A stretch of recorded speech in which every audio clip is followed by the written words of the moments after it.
Welcome institute of computer academy के YouTube channel ICA education पर आप सबका बहुत बहुत स्वागत है। आज की क्लास बहुत ही इंपॉर्टेंट होने वाली है। पार्ट 3 7 चैप्टर का हम लोग पार्ट 3 लेकर आए हैं, जिसमें वो इम्पोर्टेंट क्वेश्चंस को रखा गया है जो आपको पेपर के लिए नेक्स्ट मंथ जो एग्जाम होने वाला है उसके लिए बहुत इंपॉर्टेंट होने वाला है। इस चैप्टर से पार्ट 7 है email networking and social media से लगभग ज़्यादातर क्वेश्चंस भी पूछे जाते हैं। एक 6 चैप्टर और दूसरा 7 चैप्टर। ये जो चैप्टर्स होते हैं ये ज़्यादातर इन्हीं चैप्टरों से क्वेश्चन पेपर में हमें मिलते हैं। इसलिए इस क्वेश्चन जो सीरीज है इसको हम लोग कंटिन्यू करेंगे विद एक्सप्लेन के साथ। आज की क्लास इंपॉर्टेंट होने वाली, सभी स्टूडेंट लास्ट तक जरूर ज्वाइन करें, टाइम से ज्वाइन करें और लास्ट तक पूरी क्लास को जरूर कंप्लीट करें। आइए आज की क्लास स्टार्ट करते हैं।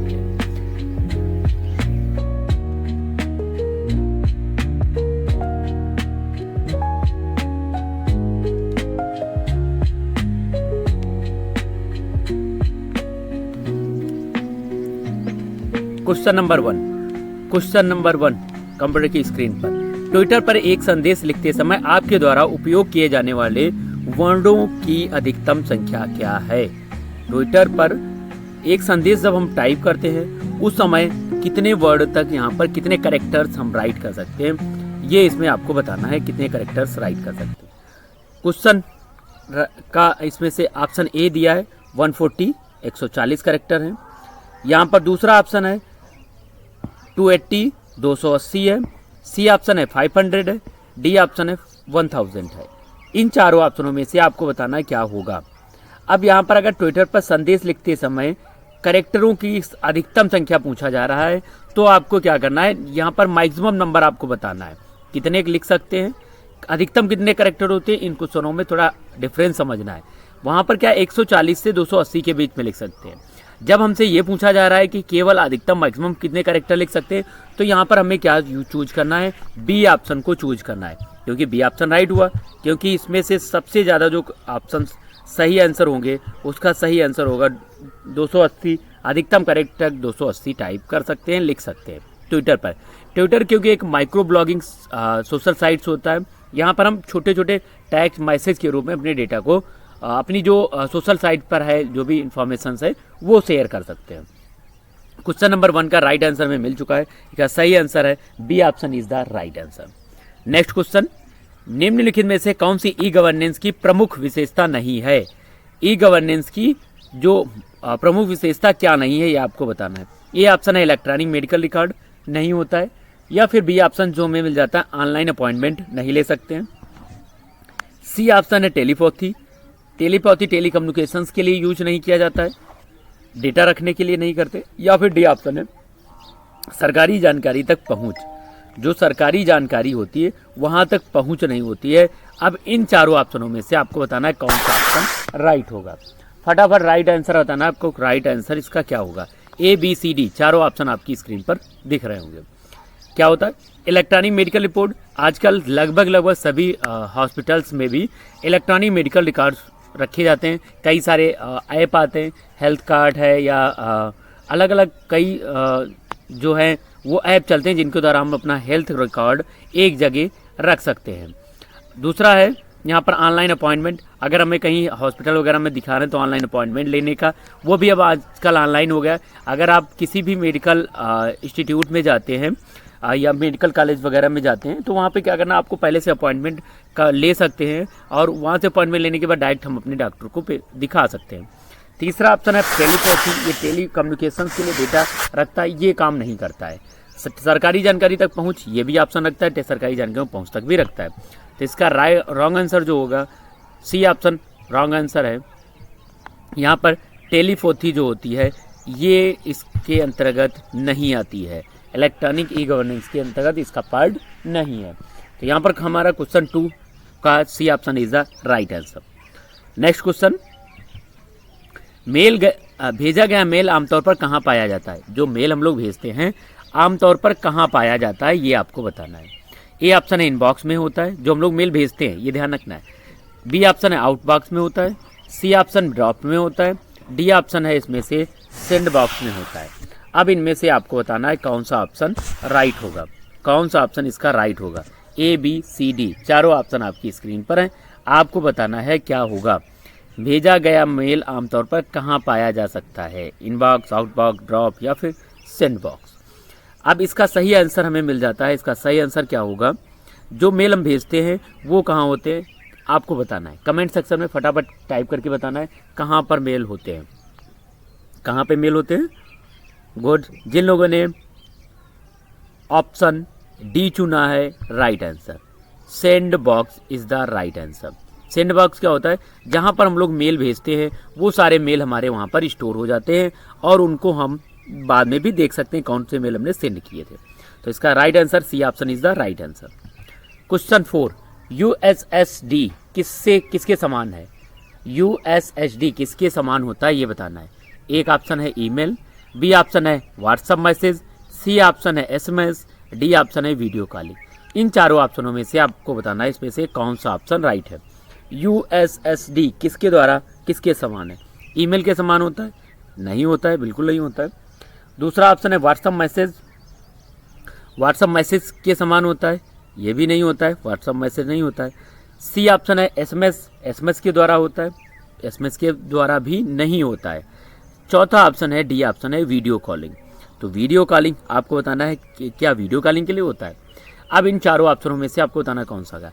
आप लोगों ने देखा होगा अगर जो पहले छोटे वाले फ़ोन आते थे या आजकल भी जो फ़ोन है अगर डेटा वगैरह चेक करने के लिए होता है तो अपना 1 2 3 करके हैश करके करते हैं, या फिर अपना ईएमआई नंबर निकालना हो या कोई दूसरे नंबर से अगर फ़ोन सेट के चाहिए हो तो उसके लिए इसका यूज किया जाता है, यूएसएसडी का यूज किया जाता है। इसका सही आंसर होता है एसएमएस के लिए इसका यूज किया जाता है। जिन लोगों ने सी ऑप्शन दिया था उनका राइट आंसर है एसएमएस के लिए इसका यूज किया जाता है। किसके लिए किया जाता है? एसएमएस के लिए इसका यूज किया जाता है। SMS is the right answer. कौन सा ऑप्शन सही है? SMS, C option is the right answer. Question number 5, निम्नलिखित में से कौन सा ई गवर्नेंस का प्रकार विभिन्न सरकारी संगठनों एजेंसियों के बीच बातचीत का संदर्भित करता है? कौन सा जो होता है ई गवर्नेंस जो विभिन्न सरकारी संगठनों एजेंसियों के बीच संदर्भित करता है? ऑप्शन ए है G2C, सरकार से नागरिक के बीच में। बी ऑप्शन है G2B, गवर्नमेंट सरकार से व्यवसाय के बीच, government to business. C option है government to government. D option है गवर्नमेंट टू यहाँ पर एम्प्लॉय। इन चारों ऑप्शनों में से आपको बताना है कौन सा ऑप्शन राइट होगा। इसमें से ई गवर्नेंस का किससे मतलब है? Sir government to citizen, full form भी ध्यान रखना, government to business, government to government, government to employ. इन चारों ऑप्शनों में से आपको बताना है कौन सा ऑप्शन राइट होगा। इसका सही आंसर आप लोगों को बताना है कमेंट सेक्शन में कौन सा ऑप्शन सही, ए, बी, सी, डी, कौन सा सही ऑप्शन। इसका सही आंसर मिल जाता है C option is the right answer, government to government. अगर हमें सरकार से यहाँ पे क्वेश्चन किया था विभिन्न सरकारी संगठनों एजेंसियों के बीच वार्तालाप करता है तो सरकारी संगठन और गवर्नमेंट के बीच में करना है तो गवर्नमेंट टू गवर्नमेंट का यूज किया जाएगा। किसका? गवर्नमेंट टू गवर्नमेंट का यूज किया जाएगा इसमें।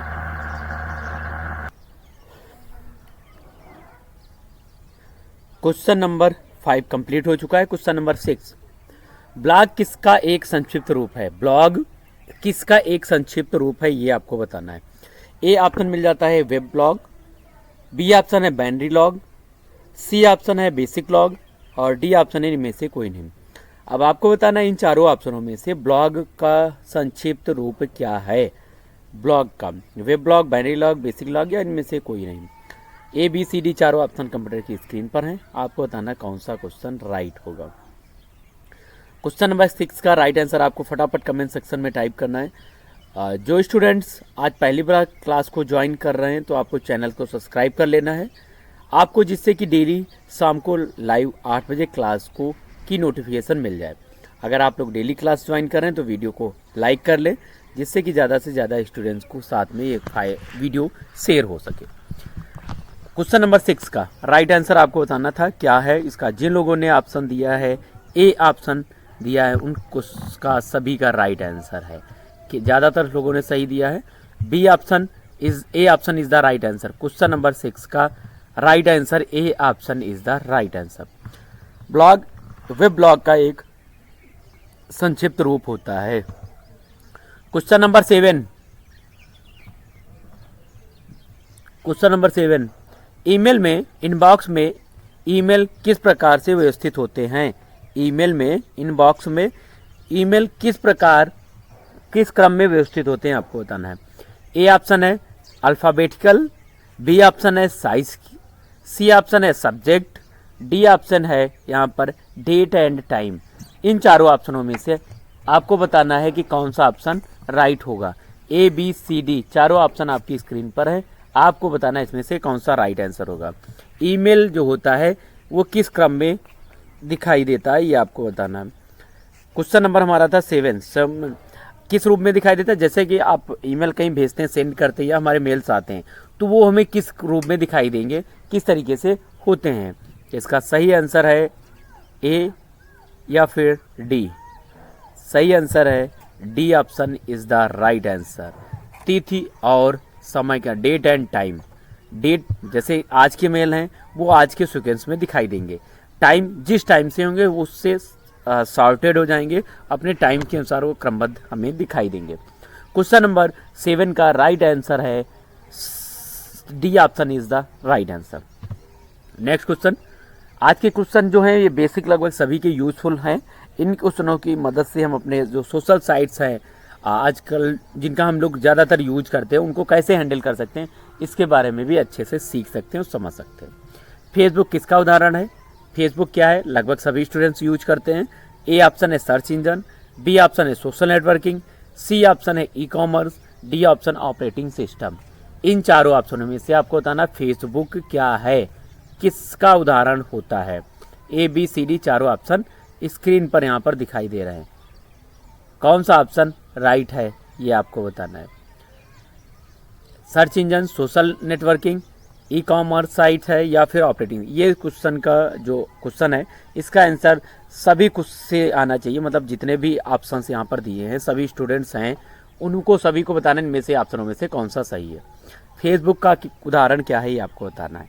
तो इसका सही आंसर है सोशल नेटवर्किंग। फेसबुक क्या होता है, एक सोशल नेटवर्किंग साइट है जिसका यूज हम लोग क्या करते हैं, अपनी सोशल नेटवर्क फेसबुक के लिए सोशल नेटवर्किंग साइट का यूज अपनी फाइल या फोटो शेयर करने के लिए, वो फोटो और वीडियो शेयर करने के लिए करते हैं। क्वेश्चन नंबर 8 का right answer B option is the right answer. Question number 9, digital locker में उपयोगकर्ता को कितने स्पेस मिलते हैं। डिजिटल लॉकर में उपयोगकर्ताओं को कितना स्पेस मिलता है जहां पर हम डाटा स्टोर कर सकते हैं। डिजिटल लॉकर में अगर क्वेश्चन है कि कितना डाटा स्टोर कर सकते हैं, इस तरीके से भी क्वेश्चन वहां पर हो सकता है। ये क्वेश्चन जो 5 चैप्टर में भी दिया और 7 चैप्टर दोनों चैप्टरों में यहाँ पर देखने को भी मिलता है। तो इस क्वेश्चन को अच्छे से समझ लेना। डिजिटल लॉकर क्या होता है, डिजिटल लॉकर में क्या रखते हैं, ये सारी चीज़ें हमें समझना है। डिजिटल लॉकर में हम लोग अपने डॉक्यूमेंट में अगर है बात करें तो अपनी मार्कशीट्स हैं, आधार कार्ड है, पैन कार्ड है, वोटर कार्ड है, जितने भी ड्राइविंग लाइसेंस है, सारे लगभग डॉक्यूमेंट्स हम अपने डिजिटल लॉकर में रख सकते हैं। अगर आप लोग परिवहन यूज करते हैं, गाड़ी है या बाइक है, ये सारी चीज़ें यूज करते हैं, तो उसके लिए एक ऐप है एम परिवहन और डिजिटल लॉकर। ये दो अगर आपके फ़ोन में है तो आप समझ लीजिए आपके फ़ोन में सारा कोई भी डॉक्यूमेंट आपको फिजिकल नहीं रखना है। फिजिकल मतलब अपने कोई भी डॉक्यूमेंट साथ में लेकर नहीं चलने की ज़रूरत है। इन डॉक्यूमेंट से हम लोग फिजिकल के बराबर वैल्यू रखते हैं और इनका हम लोग बाइक के है डॉक्यूमेंट्स हैं, कागज़ है या फिर जो भी वोटर कार्ड, आधार कार्ड, सारे डॉक्यूमेंट हम अपने उसमें रख सकते हैं। वो हमारे रियल डॉक्यूमेंट के इक्वल्स माने जाते हैं। डिजिटल लॉकर का उपयोग कितना डाटा रख सकते हैं, तो इसके लिए जिन लोगों ने सी ऑप्शन दिया, लगभग सभी लोगों ने दिया, उनका सही आंसर है 1 GB is the right answer. कौन सा ऑप्शन होगा, 1 GB इसका सही आंसर है। डिजिटल लॉकर में हम 1 GB डेटा रख सकते हैं। क्वेश्चन नंबर 9 का C option is the right answer. Next question, question number 10 आपको बताना क्या होगा। ट्विटर पर ट्रेडिंग विषय क्या होता है। ट्विटर पर ट्रेडिंग सब्जेक्ट क्या है। ट्विटर पर आप लोगों ने देखा होगा क्या ट्रेंड कर रहा है। ट्रेड नंबर 1 है, नंबर 2 है, नंबर 3 पर क्या ट्रेंड कर रहा है। तो ये ट्रेडिंग क्या है, ट्रेडिंग सब्जेक्ट क्या होता है, ये आपको समझना है। पहले ट्रेडिंग क्या होता है, ये ऑप्शन इसमें दिया है, कुछ ऑप्शन दिए, इनके बारे में बात कर लेते हैं। सबसे पुराना ट्वीट होता है जो ट्रेडिंग करेगा, बिल्कुल नहीं हो सकता है क्योंकि पुराने ट्वीट से हमें इससे ट्रेडिंग से कोई मतलब नहीं होता है। दूसरा ऑप्शन है सबसे छोटा ट्वीट होता है, छोटा ट्वीट यहाँ पर नहीं, वो भी रॉन्ग आंसर है। सी ऑप्शन है अधिकांश उपयोगकर्ताओं के द्वारा चर्चा किया जा रहा विषय होता है, बिल्कुल सही ऑप्शन है। अधिकांश जो उपयोगकर्ता हैं उनके द्वारा चर्चा जो कंटिन्यू जिन चीज़ों पे होती रहती है उसको हम लोग क्या करते हैं, वो हमारा ट्रेडिंग करने लगता है, वो ट्रेडिंग करता हुआ दिखाई देता है। डी ऑप्शन है केवल सरकारी टूल्स होते हैं, ये भी रॉन्ग आंसर है, तो सरकारी टूल्स नहीं होते हैं। इसका सही आंसर में मिल जाता है C option is the right answer. कौन सा ऑप्शन सही है? C option is the right answer. 10 number का right option C option is the right answer. Question number 11, email account create करने के लिए किस विकल्प का उपयोग किया जाता है? ईमेल अगर हमें बनाना तो उसके लिए किस अकाउंट क्रिएट करना तो उसके लिए किस विकल्प का यूज करते हैं? ए ऑप्शन है लॉगिन, बी ऑप्शन है साइन अप, सी ऑप्शन है साइन इन, डी ऑप्शन है रजिस्टर। अगर ईमेल अकाउंट हमें लॉगिन करना है तो उसके लिए किसका यूज करेंगे? आप लोगों ने लगभग सभी लोगों ने यूज किया होगा, ईमेल को यूज किया है। तो ईमेल में अगर हमें अकाउंट्स को लॉगिन करना है तो उसके लिए क्या करेंगे? लॉगिन करेंगे या साइन इन करेंगे। दो ऑप्शन होते हैं। रजिस्टर तो अगर हम नई मेल आईडी बना रहे हैं तो उस समय इसका यूज नहीं करेंगे, तब साइन अप का यूज करते हैं। तो यहाँ पर अगर ईमेल अकाउंट क्रिएट करना है तो ऊपर क्या था ऑप्शन? ईमेल अकाउंट बनाने के लिए क्या करेंगे? लॉगिन है, साइन अप है, साइन इन है, रजिस्टर है। तो यहाँ पर जब ईमेल आईडी अगर बनाना है तो उसके लिए क्या करेंगे? साइन अप का यूज किया जाता है। किसका यूज किया जाएगा? साइन अप से क्या है? ईमेल आईडी क्रिएट करने का ऑप्शन हमें मिल जाता है और वहाँ पर हम जाने के बाद अपनी बेसिक डिटेल डालने के साथ साथ ईमेल आईडी भी बना सकते हैं। तो इसका सही आंसर है 11 का right answer, B option is the right answer. Question number 12 आपकी स्क्रीन पर, विश्व का सबसे पहला नेटवर्क कौन सा था? बहुत ही इजी क्वेश्चन है, कई बार पेपरों में आ चुका है। विश्व का 6 चैप्टर में भी था, 7 चैप्टर में भी दिया है, अलग अलग चैप्टर में दिया रहता है। बेसिक क्वेश्चन तो है ही इंपॉर्टेंट है। विश्व का सबसे पहला नेटवर्क कौन सा था? A option internet, B option ARPANET, C option NSF net, D option internet. इन चारों ऑप्शनों में से आपको बताना है कौन सा होगा जो विश्व का पहला नेटवर्क किसे कहा जाता है। फटाफट टाइप करना है आंसर, बस सिंपल आंसर है। 6 चैप्टर में जो आंसर था वही सेम आंसर यहाँ पे भी मिलने वाला है। विश्व का पहला नेटवर्क किसे कहा जाता है? सही आंसर है B option is the right answer. कौन सा ऑप्शन सही है? बी ऑप्शन इसका सही आंसर है, ARPANET is the right answer. ARPANET का फुल फॉर्म क्या होता है? Advance research project agency network. Advance research project agency network is the right answer. ARPANET का ये फुल फॉर्म होता है, हमें ये भी ध्यान रखना है। पहला नेटवर्क अर्पानेट को कहा जाता है, जिसका पूरा नाम भी हमने बताया, जरूर नोट कर लेना अगर आपको नहीं आता है। Advance research project agency network. Question number 13, question number 13 क्या है?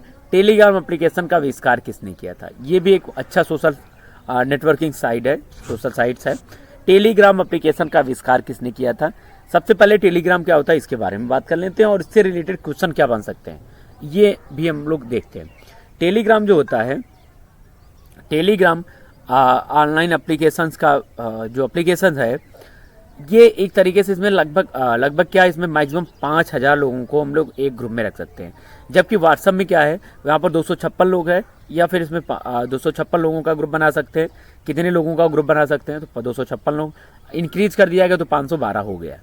और इसी तरीके से अगर यहाँ पर हमें जो मिल जाता है टेलीग्राम मिल जाता है, यहाँ पर 5000 लोगों का एक ग्रुप बनाया जा सकता है, एक ग्रुप में रख सकते हैं, जिसका कोई भी चार्जेस नहीं है। दूसरी चीज़ क्या है इसमें अच्छी है, इसमें जैसे आज अगर आप सेंटर का जो टेलीग्राम लिंक है वो वीडियो के डिस्क्रिप्शन में डाल दिया जाएगा, आप वहाँ से CCC के अगर एग्जाम की यहाँ पे तैयारी करें तो बहुत अच्छा है। उसमें क्या है, एक क्वेश्चन दिया गया है, जैसे आप क्वेश्चन पे क्लिक करेंगे राइट आंसर जो भी अगर होगा वो वहाँ से आपको मिल सकता है, एक अच्छा टेस्ट के रूप में भी उसे देख सकते हैं।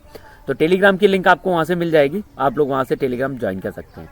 इससे बेनिफिट्स क्या है, इसमें जो हम पुरानी फाइल्स जो है, जैसे जिस दिन टेलीग्राम चैनल हमने बनाया था, आज तक के जितने भी क्वेश्चन, जितने भी नोट, जितने भी फाइल्स डाले हैं वो सारे आपको वहीं से मिल जाएंगे। जिससे क्या होगा, आप पुराने क्वेश्चंस जो हमने डाले रहे थे वो भी हमारा डेटा मिल जाता है, आप लोग उसका बेनिफिट ले सकते हैं। क्योंकि नया डाटा डाला जाएगा वो तो मिलेगा, लेकिन पुराना डेटा भी वहाँ से हमें मिल जाता है, जिसका हम लोग यूज कर सकते हैं। ये एक अच्छी चीज़ है टेलीग्राम, और ये फ्री ऑफ कॉस्ट है, इसका कोई भी चार्ज नहीं होता। वीडियो की फाइल लिमिटेड नहीं होता कि कितना भेज सकते हैं, उसमें वीडियो की फाइल भी 1 GB तक आराम से भेजी जा सकती है, जबकि व्हाट्सएप में इतना ज़्यादा हम लोग नहीं भेज पाते हैं।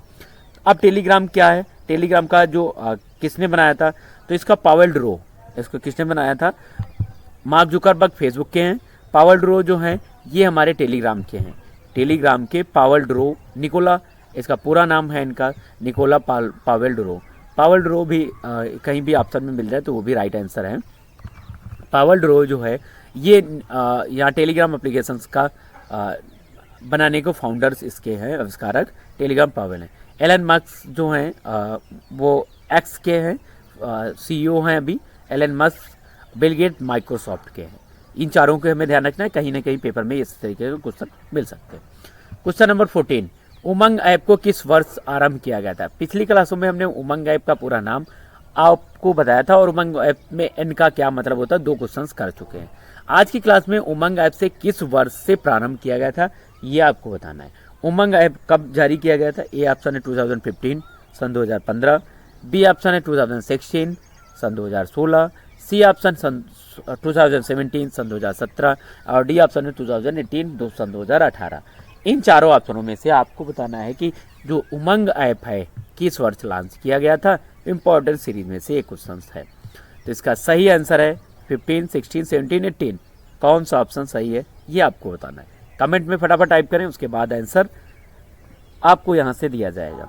तो इसका जिन लोगों ने क्वेश्चन का सी ऑप्शन राइट कर दिया है बिल्कुल सही है, 2017 is the right answer. UMANG app सन 2017 को स्टार्ट किया गया था, प्रारंभ किया गया था, इसकी शुरुआत हुई थी। इसका सही आंसर मिल जाता है 2017। नेक्स्ट क्वेश्चन इसी से रिलेटेड, उमंग ऐप का पूर्ण रूप क्या है? पिछली क्लास में हमने बोला था कि अभी हम करा चुके हैं, आज इसका आपको फुल फॉर्म बताना है क्या है। उमंग ऐप का एप्लीकेशंस का पूरा नाम क्या है? A option unified mobile application for new age governance, B option unified mobile application for new age governance, C option है unified mobile application next age governance, D option है united mobile app for new government. इन चारों ऑप्शनों में से आपको बताना इसका राइट आंसर क्या होगा। उमंग ऐप का पूर्ण रूप क्या होगा? ए, बी, सी, डी चारों ऑप्शन यहाँ पर आपको मिल जाते हैं। कौन सा होगा, कौन सा होगा ये क्वेश्चन हो चुका है, तो इसके बारे में ज़्यादा बात न करते हुए सीधे आंसर आप लोगों के भी आने चाहिए और हमारी तरफ से डायरेक्ट आंसर दिया जाएगा। इसका सही आंसर होता है A option is the right answer, unified mobile application for new governance. Important question है इसलिए इसको दोबारा भी रिपीट किया गया है। नेक्स्ट क्वेश्चन, उमंग ऐप कितनी भाषाओं में अलग अलग उपलब्ध है? ये इंपॉर्टेंट क्वेश्चन है ये भी। आज उमंग ऐप से जितने भी क्वेश्चन हैं सारे हमने लगभग एक ही क्लास में डाल दिए हैं, आपको कोई भी कंफ्यूजन नहीं होनी चाहिए। सारे क्वेश्चनों का आंसर विदाउट एनी कंफ्यूजन बिल्कुल करेक्ट आने चाहिए। तो इसका सही आंसर आपको बताना क्या हुआ, उमंग ऐप कितनी भाषाओं में अलग अलग? ये भी लगभग सभी को आता है। A option 10, B option 13, C option 15, D option 22। इन चारों ऑप्शनों में से आपको बताना इसका राइट आंसर क्या होगा। उमंग ऐप कितनी भाषाओं में अलग अलग उपलब्ध है? ए, बी, सी, डी चारों ऑप्शंस आपकी स्क्रीन पर हैं, आपको बताना क्या आंसर होगा। उमंग ऐप का राइट आंसर क्या होगा? इसका सही आंसर जिन लोगों ने दिया बी ऑप्शन दिया है बिल्कुल सही है, 13 is the right answer. UMANG app सन 2013, उमंग ऐप जो होता है 13 लैंग्वेज सन 13 भाषाओं में रिलीज किया गया, अलग अलग भाषाओं में उपलब्ध है, जिसको अलग अलग वर्क के लिए अपना यूज भी कर सकते हैं, देख सकते हैं। क्वेश्चन नंबर 17, व्हाट्सएप में रिप्लाई फीचर कब दिया गया? ये भी इंपॉर्टेंट क्वेश्चन है। आपको ये बुक्स वगैरह में क्वेश्चंस नहीं मिलने वाले हैं, तो आपको क्या करना है, यही क्लासेस से बस आपको 100% पास की श्योरिटी है। अगर आप ये सारी क्लासेस ज्वाइन कर रहे हैं तो 100% आपका पेपर जरूर निकल रहे हैं। लेकिन एक चीज़ का जरूर ध्यान रखना है, रिवीजन करते रहे, नहीं तो वहाँ पर क्वेश्चन आपको पता ही नहीं चलेंगे कि उससे रिलेटेड है या फिर क्वेश्चन कहाँ से आ रहे हैं। तो ये जरूर ध्यान रखना है, रिवीजन मोस्ट इंपॉर्टेंट है। व्हाट्सएप में रिप्लाई फीचर कब ऐड किया गया? स्टार्टिंग था शुरुआत से ऐड किया गया। बी ऑप्शन हाल ही में स्टार्ट किया गया, सी ऑप्शन 2010 में और डी ऑप्शन है सन 2012 में। अब इनमें से आपको बताना है कि कौन सा ऑप्शन राइट है। ईमेल जो था फीचर कब स्टार्ट किया गया? शुरुआत से नहीं होता था, हाल ही में स्टार्ट किया गया, 10 या 12 में स्टार्ट किया गया। तो इन डेट्स में आपको बताना है कि कब से स्टार्ट किया गया। तो यहाँ पर जो राइट आंसर है, अगर इस तरीके का क्वेश्चन मिलता है तो उसका सही आंसर आपको बताना था क्या था। जिन लोगों ने बी ऑप्शन दिया है राइट आंसर है, हाल ही में जल्द ही ये स्टार्ट किया गया है, क्योंकि अभी तक था डायरेक्ट मेल हम भेज सकते थे, अब क्या था हम उसी मेल पर रिप्लाई दे सकते हैं। जैसे किसी ने व्हाट्सएप पे तुमको लोगों को मैसेज कोई भेजता है, वहीं से जाके रिप्लाई का ऑप्शन होता है, वहीं से रिप्लाई कर देते हैं। सेम इसी तरीके से इसमें भी रिप्लाई का ऑप्शन ऐड कर दिया गया है, उसी मैसेज को टैग करके हम रिप्लाई आसानी से दे सकते हैं। इसका सही आंसर है B option is the right answer. Question number 18, voice mail, email, online सेवा, इंटरनेट और डब्ल्यू किससे के उदाहरण है? वॉइस मेल, ईमेल, ऑनलाइन सेवा, इंटरनेट और डब्ल्यू किसके उदाहरण होते हैं, ये आपको बताना है। ए ऑप्शन है कनेक्टिविटी, बी ऑप्शन है टेलीकम्युनिकेशन, सी ऑप्शन है कंप्यूटर कैटेगरीज, डी ऑप्शन इनमें से कोई नहीं। वॉइस मेल, ईमेल, इंटरनेट और डब्ल्यू किसके उदाहरण है, ये आपको बताना है। क्वेश्चन नंबर 18 का राइट आंसर बताना है क्या होगा। कनेक्टिविटी का होता है वॉइस मेल, बिल्कुल नहीं होता है। टेलीकम्युनिकेशंस है या फिर कंप्यूटर कैटेगरीज है, कंप्यूटर कैटेगरी भी नहीं, इनमें से कोई नहीं। तो इसका राइट आंसर में क्या मिल जाता है, टेलीकम्युनिकेशन। टेलीकम्युनिकेशन जो होता है ये वॉइस मेल कम्युनिकेशन संचार के एक साधन के रूप में यूज किए जाते हैं, क्योंकि संचार क्या होता है, हम आपस में बातचीत कर सकते हैं, सारी चीज़ें हो जाती हैं। ये संचार का एक माध्यम होता है, इसलिए इसे टेलीकम्युनिकेशन के नाम से जाना जाता है। क्वेश्चन नंबर 18 का B option is the right answer. Question number 19, internet पर सबसे पहले लोकप्रिय सोशल नेटवर्किंग साइट कौन सी थी? इंटरनेट पर सबसे पहले कौन सी सोशल नेटवर्किंग साइट आई थी जिसका यूज लोग आसानी से कर सकते थे और फ्री ऑफ कॉस्ट थी, जिसका ले सकते थे, उसका यूज कर सकते थे? अब ए ऑप्शन है यहाँ पर Twitter, B option LinkedIn, C option यहाँ पर मिल जाता है फेसबुक और डी ऑप्शन मिल जाता है इंस्टाग्राम। इन चारों ऑप्शनों में से आपको बताना है कौन सा ऑप्शन राइट होगा। ट्विटर, लिंक्डइन, फेसबुक या फिर इंस्टाग्राम, कौन सा ऑप्शन राइट होगा? इसमें से किसमें इंटरनेट पर सबसे लोकप्रिय नेटवर्किंग साइट्स कौन सी है, ये बताना था। LinkedIn, Twitter, Facebook, Instagram. Internet पर सोशल नेटवर्किंग साइट कौन सी है? आप कमेंट सेक्शन में फटाफट सभी को आंसर देना। जितने लोग अभी ऐड हैं, ज़्यादा से ज़्यादा लोग आप लोग क्लास में ऐड होने की लाइव कोशिश किया करें और वीडियो को लाइक ज़रूर किया करें, और साथ में आंसर जो दे रहे हैं वो फटाफट दिए, सभी को देना है। जो भी आपको आता है वो दे सकते हैं। अभी रॉन्ग और राइट आंसर से हमें मतलब नहीं है, आपके आंसर आने चाहिए, जिससे कि हमें आंसर देने की प्रैक्टिस बनी रहेगी। और जब हम किसी का रॉन्ग आंसर देंगे, अगर उसका राइट आंसर हमें पता चलता है तो वो हम लंबे समय तक याद रखते हैं, वो भूलेंगे नहीं। यहाँ पर क्या आप सिंपल क्लास को देखते रहेंगे और जैसे ख़त्म, जो भी देखा है 1-2 दिन में वो भी ख़त्म हो जाएगा, ये भी आप ध्यान रखें। इसलिए क्या करना है, क्लास को लाइव फिजिकल रूप से भी अपने को उसमें अटेंड करना है, तो उसके लिए क्या है, उसके आंसर जरूर टाइप करना है, सभी को डेली क्लास में करना है। इसका सही आंसर जिन लोगों ने दिया है सी ऑप्शन बिल्कुल सही है। फेसबुक कब आया था ये भी आपको रखना है। फेसबुक जो है सोशल नेटवर्किंग साइट, ये सबसे पहले आई थी। लिंक्डइन, इंस्टा और ट्विटर ये बाद में आए थे। फेसबुक 2004 में आई थी, सन 2004 में आई थी। ट्विटर जो है 2006 में आया था, और इंस्टाग्राम, लिंक्डइन, इंस्टाग्राम 10 में आया था। इस तरीके से सारे सोशल नेटवर्किंग साइट्स के में डेट भी ध्यान रखनी है। आज यहाँ पर फेसबुक आ गया, नेक्स्ट क्लास में आगे जो भी नेटवर्किंग साइट आती हैं उनके बारे में डेट भी हमें याद रखना है। नेक्स्ट क्वेश्चन, क्या डिजिटल गवर्नेंस का तात्पर्य हर नागरिक को डिजिटल रूप से जोड़ना है? आपको बताना है ई गवर्नेंस का मतलब क्या होता है, कि जिसके क्या डिजिटल रूप से सभी नागरिकों को जोड़ने के लिए इसका यूज किया जाता है, ये आपको बताना है। ए ऑप्शन है ट्रू, बी ऑप्शन है फॉल्स। अब इनमें से आपको बताना है कौन सा ऑप्शन राइट होगा, सही है या गलत है। तो इसका बिल्कुल सही है। ई गवर्नेंस का मतलब यही होता है इलेक्ट्रॉनिक गवर्नेंस, जिसके माध्यम से लोग घर बैठे सारी चीज़ें अपनी वहीं से कर सकते हैं। ई गवर्नेंस के माध्यम से आजकल जितने भी वर्क हैं सब लगभग 99 के 100% ऑनलाइन हो गए। चाहे आपको खसरा खतौनी निकालनी हो, चाहे आजाद निवास बनवाने हो, या कोई भी अदर कोई भी फॉर्म से रिलेटेड है, सारे आप हर घर बैठे ऑनलाइन कर सकते हैं। यही ई गवर्नेंस, डिजिटल गवर्नेंस का नागरिक को डिजिटल रूप से जोड़ना है, उसको कहीं भी लाइन न लगानी पड़े, प्रॉब्लम्स ना हो, घर बैठे सारे ऑप्शन वो खुद से कर सकता है। तो इसका सही ऑप्शन है 20 का राइट ऑप्शन है A option is the right answer. Question number 21, e governance app नागरिकों को किसमें भागीदारी के लिए एक मंच के रूप में कार्य करता है? ई गवर्नेंस ऐप नागरिक को किसके भागीदारी के रूप में, मंच के रूप में कार्य करता है? ए ऑप्शन है चुनाव, बी ऑप्शन खेल, सी ऑप्शन शासन, डी ऑप्शन मनोरंजन। इन चारों ऑप्शनों में से आपको बताना है ई गवर्नेंस ऐप नागरिक को किसमें भागीदारी के लिए एक मंच पर के रूप में काम करता है। इसका सही आंसर बताना।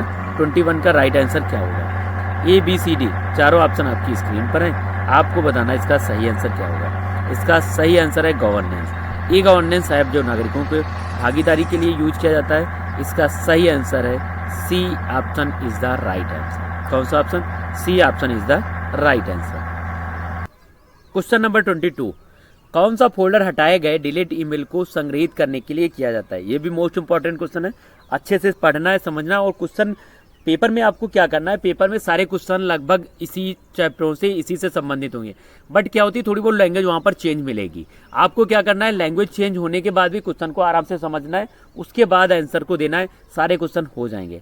अगर आपको मतलब सेम क्वेश्चन चाहते हैं कि नहीं, बिल्कुल सेम क्वेश्चन नहीं मिलेंगे। आपको क्या करना है, रटना नहीं, सारे क्वेश्चन को समझना है, एक बार नहीं 2 बार समझना है, क्वेश्चन का सेंस क्या है, मतलब क्या है, उसके बाद हमें आंसर को देना है और उसके बाद आंसर को वहाँ पर करना है। अगर इस तरीके से करते हैं 100% सारे क्वेश्चन हो जाएंगे, कोई डाउट नहीं है। क्योंकि क्वेश्चन क्या होता है, हर बार क्वेश्चन को थोड़ा बहुत चेंज किया जा सकता है। जैसे फोल्डर को हटाए गए ईमेल को किसमें संग्रहित होते हैं, हटाए गए ईमेल किसमें संग्रहित होते हैं, या अलग अलग तरीकों से क्वेश्चन को चेंज किया जा सकता है, बट आंसर नहीं चेंज होना है, आंसर तो लगभग वही रहेगा। तो आराम से समझ के तब क्वेश्चंस को करना है, कोई भी दिक्कत नहीं होने वाली, आराम से पेपर हो जाएगा। क्वेश्चन को क्लास को हम लोगों ने इतना अच्छा प्रैक्टिकली इतना बनाया है कि आप लोगों को आने वाले जो भी एग्ज़ाम हैं उनके सब के लिए इतनी अच्छी क्लासेस हैं कि आपको केवल क्लास देख कर ही आराम से पेपर को सिंपल तरीके से क्वालिफाई कर सकते हैं। करना क्या है, बट आपको जो भी चैप्टर वाइज सारी सीरीज हैं उनको पहले ख़त्म कर देना, उसके बाद की जो क्लासेस हैं उनको देखना, तो और अच्छे से समझ में आएंगे। क्वेश्चन इसका ए ऑप्शन है इनबॉक्स, बी ऑप्शन है ट्रैश बिन, सी ऑप्शन है सेंड, डी ऑप्शन है ड्रॉप्ड। इन चारों ऑप्शनों में से आपको बताना है कौन सा ऑप्शन डिलीट किए गए मेल के लिए होता है। डिलीट जैसे मेल डिलीट कर देते हैं वो कहाँ पर स्टोर हो जाते हैं, जैसे हम लोग अपने फ़ोन का फोटोज या वीडियो डिलीट करते हैं तो वो कहाँ स्टोर होते हैं, बस सिंपल उसी तरीके से इसमें भी है। अगर फोटोज और वीडियो कहाँ हैं तो वो स्टोर हो जाते हैं ट्रैश में। कहाँ स्टोर हो जाते हैं? ट्रैश या फिर बिन। जैसे रिसाइकिल बिन होता है उसी तरीके से ट्रैश होता है, उसमें हमारा डेटा सेव हो जाता है। और क्या करते हैं, जब हम लोग वो ट्रैश ओपन करके अपने डिलीटेड मेल को देख सकते हैं। क्वेश्चन नंबर 22 का B option is the right answer. आज की क्लास में हम लोग 30 क्वेश्चंस को कवर करेंगे। आज की क्लास इंपॉर्टेंट होने वाली है और 30 क्वेश्चंस कवर करने के बाद में आप लोग इतने क्वेश्चन आराम से पढ़ सकते हैं, समझ भी सकते हैं। एक बार क्लास लाइव करने के बाद आप लोग रिवीजन जरूर किया करें, जिससे कि आपको क्या रहेगा, जो क्वेश्चन में डाउट है या नहीं समझ आ रहा वो सारे क्लियर हो सकते हैं। क्वेश्चन नंबर 23, ट्रैश फोल्डर के डिलीट किए गए मेल कितने दिनों तक रख सकते हैं? ये वाला क्वेश्चन हमने ट्रैश के बाद ही रखा है। किस लिए रखा है? ये इस तरीके से भी क्वेश्चन आ सकता है। क्या आ सकता है? जिसमें डिलीट किए गए मेल को कितने दिनों तक रख सकते हैं, आपको ये बताना है। जब हम लोग कोई मेल डिलीट करते हैं तो वो कितने दिनों तक ट्रैश में पड़ा रहता है। ए ऑप्शन मिल जाता है 15 डे, बी ऑप्शन है 13 डे, सी ऑप्शन है 16 डे और डी ऑप्शन है हमेशा के लिए ये मेल में पड़ा रहता है। अब हमेशा के लिए ये नहीं हो सकता है, ये तो एक बिल्कुल रॉन्ग आंसर है। अब यहाँ पर जो ऑप्शन है 15 है, 30 है और 60 है। हमारे फ़ोन में भी डेटा अगर हम लोग डिलीट करते हैं तो वो उसमें भी ऑप्शन दिया रहता है कितने दिनों तक के लिए हम अपने डेटा को इसमें रख सकते हैं। तो इसमें रखने के लिए ए ऑप्शन 15 था, बी था 13 है, तो इसका राइट आंसर भी हमें मिल जाता है। कौन सा ऑप्शन है?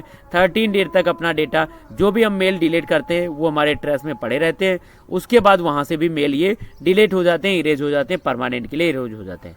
जिस तरीके से अगर हमारे कंप्यूटर से कोई फाइल हम डिलीट करते हैं तो वो रिसाइकिल बिन में चली जाती है, ये भी क्वेश्चन ध्यान रखना है। और वो 13 डेज के बाद ऑटोमेटिक इरेज हो जाती है, वहाँ से गायब हो जाती है। क्वेश्चन नंबर 23 का right option B option is the right answer. Question number 24 का आपको आंसर बताना क्या होगा। ईमेल अटैचमेंट के रूप में कौन सी फाइल नहीं भेजी जा सकती है? ईमेल में हम लोग कौन सी फाइल अटैच करके नहीं भेज सकते हैं? ऑप्शन 4 दिए हैं, इनमें से अगर कोई फाइल हम भेजते हैं तो ऑनलाइन भेज सकते हैं, बट अटैचमेंट के साथ में कौन सी फाइल नहीं भेज सकते हैं, आंसर हमें इसका देना है। ए ऑप्शन है EXE, बी ऑप्शन है .PDF, सी ऑप्शन है .doc और डी ऑप्शन है .txt। इन चारों ऑप्शनों में आपको ये समझना है .txt किसका एक्सटेंशन कोड होता है। .txt जो होता है किसका होता है? नोटपैड का एक्सटेंशन कोड होता है। किसका होता है? नोटपैड का।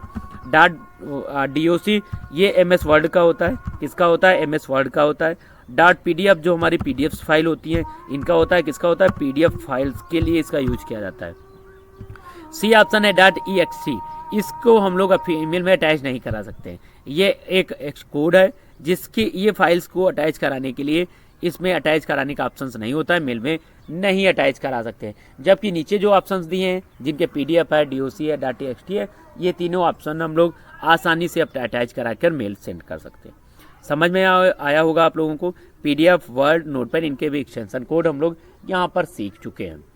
क्वेश्चन नंबर 25, ईमेल संदेशों को किस रूप में ऑनलाइन संग्रहित कर सकते हैं? जो हमारे ईमेल संदेश होते हैं किस फोल्डर में ऑनलाइन संग्रहित करने के लिए, किसके लिए इसका उपयोग करेंगे, ये आपको बताना है।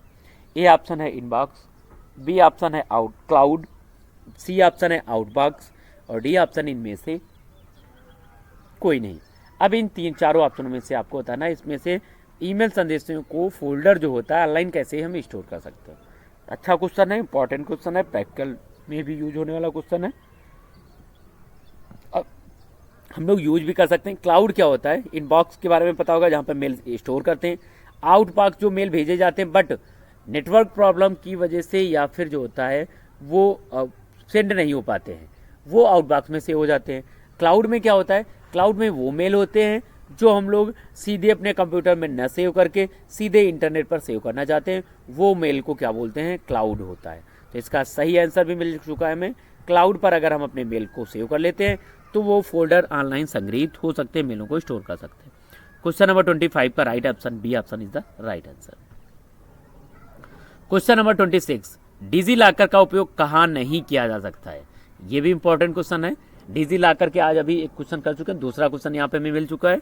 डिजी लॉकर का उपयोग कहाँ नहीं कर सकते हैं? कहाँ कर सकते हैं हमने बता चुके हैं, अब कहाँ नहीं कर सकते अब आपको ये बताना है। ए ऑप्शन है दस्तावेज अपलोड करने के लिए, बी ऑप्शन है दस्तावेज डाउनलोड करने के लिए, सी ऑप्शन है सामान खरीदने के लिए, डी ऑप्शन है दस्तावेज शेयर करने के लिए। अब इनमें चारों ऑप्शनों में से आपको बताना है डिजिटल लॉकर जो हमारा होता है उसका उपयोग हम लोग कहाँ नहीं कर सकते हैं। दस्तावेज अपलोड करने के लिए नहीं कर सकते, या फिर यहाँ पर हमें मिल जाता है दस्तावेज डालने के लिए और डाउनलोड करने के लिए नहीं कर सकते। तो अपलोड और डाउनलोड दोनों ऑप्शन हमारे रहते हैं, वहाँ पे हम लोग कर सकते हैं। सामान खरीदने के लिए नहीं कर सकते या दस्तावेज शेयर करने के लिए। डॉक्यूमेंट्स को हम शेयर कर सकते हैं इसके द्वारा, बट यहाँ पर जो हमारा सामान होता है सामान खरीदने के लिए नहीं करते हैं। ये हमारा कोई ऑनलाइन कोई शॉपिंग या सेल या परचेजिंग के लिए एप्लीकेशंस नहीं होता है, इसमें केवल डॉक्यूमेंट को स्टोर और शेयर करने के लिए इसका उपयोग किया जाता है। क्वेश्चन नंबर 26 का राइट आंसर है C option is the right answer. Question number 27, digital locker में एक सिंगल फाइल अपलोड करने का अधिकतम साइज क्या है? अगर हम डिजिटल लॉकर पे कोई फाइल अपलोड कर रहे हैं तो उसमें सिंगल अपलोड करने का फाइल का नाम क्या होता है, कितना साइज रखते हैं? नाम तो कुछ भी रख सकते हैं, साइज उसमें क्या होता है ये आपको बताना था। 5 MB, 10 MB B option, C option है 20 MB, डी ऑप्शन है 50 MB। अब इन चारों ऑप्शनों में से आपको बताना है कौन सा ऑप्शन राइट है। 5 MB option, B option 10, C option 20, D option 50 हमने रखा है। इन चारों ऑप्शन में से आपको बताना है डिजिटल लॉकर में एक सिंगल फाइल बनाने के लिए कितना साइज होना चाहिए। ए बी सी डी चारों ऑप्शन है, फटाफट कमेंट सेक्शन में आपको टाइप भी करना है कौन सा ऑप्शन राइट करना है। अगर आपको CCC पास करना है तो यही सारे क्वेश्चंस आपको अच्छे से समझ लेना, 100% पेपर आपका निकल जाने की गारंटी है। बस क्या करना है, अच्छे से पढ़ के रिवीजन जरूर करना है। इसका सही आंसर भी हमें मिल चुका है। इसका सही आंसर है 10 MB is the right answer. 10 MB is the right answer. B option इसका सही है। इसमें क्या होता है 10 MB तक की हम लोग फाइल्स स्टोर कर सकते हैं। 10 MB की फाइल यहाँ पर स्टोर कर सकते, अपलोड कर सकते हैं एक बार में एक फाइल। उसके बाद 1 GB तक डेटा आराम से हम लोग रख सकते हैं, उसका अलग साइज होता है। Next question 28, cellular telecommunication caller telephones जो होता है, कॉलर टेलीफोन सबसे निकट से किससे संबंधित होता है? कॉलर टेलीफोन किससे निकट सबसे संबंधित होता है? ए ऑप्शन बताना है रेडियो से, बी ऑप्शन टेलीविजन से, सी ऑप्शन फैक्स से और डी ऑप्शन ईमेल से। इन चारों ऑप्शनों में से आपको बताना है कौन सा ऑप्शन राइट होगा। सेलर फोन जो कॉलर फोन होता है वो किससे नजदीक होता है? तो इनमें से सही ऑप्शन हमें मिल जाता है ABCD में से। आपको बताना है पहले क्या होगा राइट आंसर, कमेंट सेक्शन में इसका राइट आंसर आपको देना क्या होगा। इसका सही आंसर है radio is the right answer. क्या होता है, रेडियो से सबसे पहले जो टेलीफोन जो कॉलर्स टेलीफोन्स होते हैं रेडियो से कनेक्टेड होते हैं, सबसे निकट रेडियो से संबंधित होते हैं। इसका सही answer A option is the right answer. Next question, question number 29, आपका ईमेल पता ईमेल एड्रेस क्या है? आपका जो ईमेल एड्रेस होता है क्या होता है? एक प्रतिनिधित्व करता है, बी ऑप्शन एक पासवर्ड होता है, एक फोन होता है, सी ऑप्शन, डी ऑप्शन एक IP एड्रेस है। इन चारों ऑप्शनों में से आपको बताना है इसका राइट आंसर क्या होगा। ए ऑप्शन 29 का राइट आंसर क्या होगा? A option representations is the right answer. इसका सही आंसर जो होता है, ईमेल एड्रेस जो हमारा होता है वो हमारा क्या करता है, एक रिप्रेजेंटेशन का काम, एक हमारे एड्रेस के रूप में रिप्रेजेंटेशन के लिए इसका यूज किया जाता है। इसका सही आंसर हमें मिल जाता है। सही ऑप्शन कौन सा है यहाँ पर, ए option is the right answer. Email का जो पता होता है एक रिप्रेजेंटेशन के रूप में कार्य करता है। इसका सही है 29 का right answer, A option is the right answer. आज की क्लास का लास्ट क्वेश्चन आपकी स्क्रीन पर। आज की क्वेश्चन का जो क्लास का लास्ट क्वेश्चन है, ईमेल संदेश लिखते समय एक पैराग्राफ कैसा होना चाहिए। बहुत ही अच्छा क्वेश्चन है। ईमेल संदेश लिखते समय अगर आप एक ईमेल लिख रहे हैं, उस समय लिखते समय पैराग्राफ हमारा कैसा होना चाहिए। पैराग्राफ कैसा होना चाहिए, बहुत लंबा होना चाहिए, ए ऑप्शन में है। B option short and concerned होना चाहिए। डी सी ऑप्शन है केवल हेडलाइन होनी चाहिए। और डी ऑप्शन है यहाँ पर केवल पैराग्राफ नहीं होना चाहिए, पैराग्राफ ही नहीं होना चाहिए इसमें। तो ये ऑप्शन है, ये ऑप्शन तो होना ही नहीं चाहिए। पैराग्राफ तो होना चाहिए। कोई भी किसी को अगर मेल भेज रहे हैं तो उसके बारे में हमें डिस्क्राइब तो करना पड़ेगा, बताना पड़ेगा कि हमने क्या भेजा है, किस लिए भेजा है और उसका मैटर क्या है, वो सारी चीज़ें हमें यहाँ पर देनी पड़ेगी। तो इनमें 3 ऑप्शन है। बहुत लंबा होना चाहिए। अगर बहुत लंबा है तो उसमें भी दिक्कत रहती है।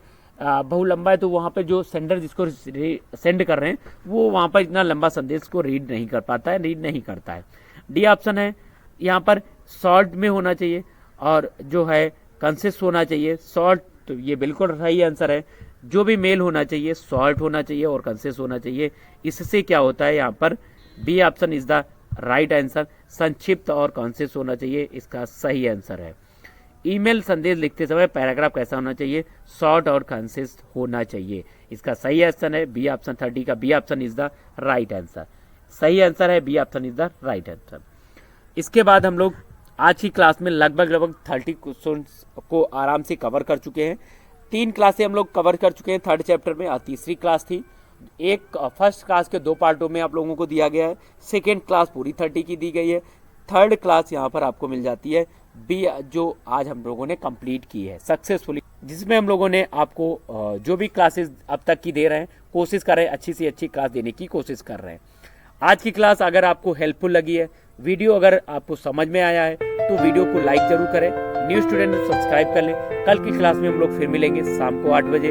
इससे जो और भी क्वेश्चन है ईमेल से संबंधित, नेटवर्किंग से संबंधित, वो सारे क्वेश्चन लेकर आएंगे। वो भी क्लास इंपॉर्टेंट होने वाली, तो कल की क्लास जरूर सभी लोग टाइम से ज्वाइन करेंगे।